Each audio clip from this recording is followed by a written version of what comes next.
All right, my loves, what we're going to talk about today is giving language to an experience you're already having.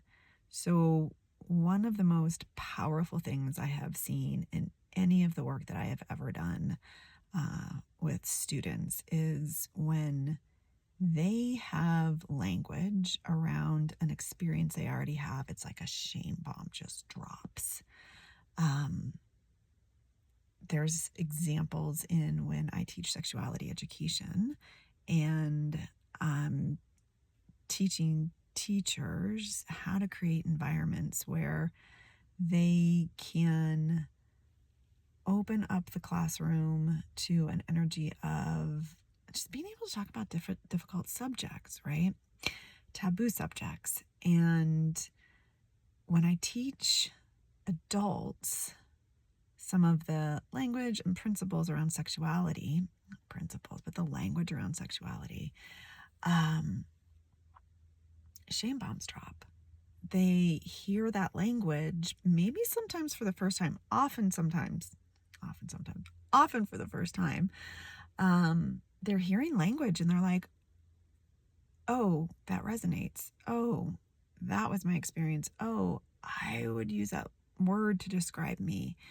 And so it becomes totally less about what they're actually doing in the classroom. It becomes more about their having experience around hearing words that name what they already know. So today we're not going to talk about sexuality education. We're going to talk about that overriding principle that when you have language for something that you're already experiencing, shame bombs can drop. Your energy can come out. You flow better. You feel better. So what I'm going to do today is talk a little bit about the physical body and some things or some patterns that you might be having in your physical body and invite you into noticing that, naming that, and then actually letting me know what you've noticed so I can do a little research for you and maybe frame back for you personally around what you experienced. Okay, so hear me out. I'm going to give you an example from my real world first. So one of the things I noticed recently about my postural habits is I often pull my head down. I want to look down. I want to kind of come in, come down. And there's kind of been a lot of feedback through my life around, head up, shoulders back, chest out. And my body knows, however, that when I come down, head like that, there's relaxation, there's energy flowing, there's calming. And taking a moment to just realize and notice what's happening in my own body then gave me the opportunity to map that to what's happening energetically. So when I did some more digging around what happens energetically in the body when the neck goes down like that, and being very aware of what's happening in my sacrum, what I discovered was that posture opens up the energy channel so that I am actually opening inward. Even though physically my neck is bowing down. And I am protecting myself outwardly.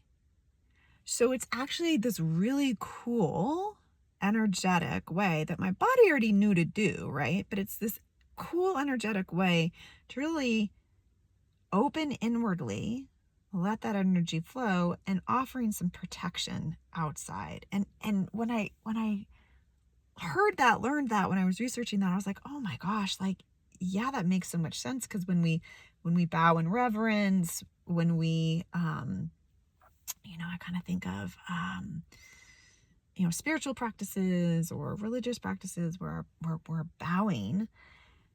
In our heads, we might be thinking, gosh, I'm bowing to, the entity outside of me. Yet what we could be doing is really bowing to that energy inside, which in my belief is all one and the same. You're bowing inward. You're getting that energy flowing inward. I'm getting that energy flowing inward. And it's a protection from what's happening in the outside world. So it's actually this like really magical, energetic practice that I didn't have language for, right? So it took me, um, it took me just being able to connect with energy, which is something that I haven't had language for until recently. I mean, we all can connect with energy. We're often just disconnected, and invited to disconnect.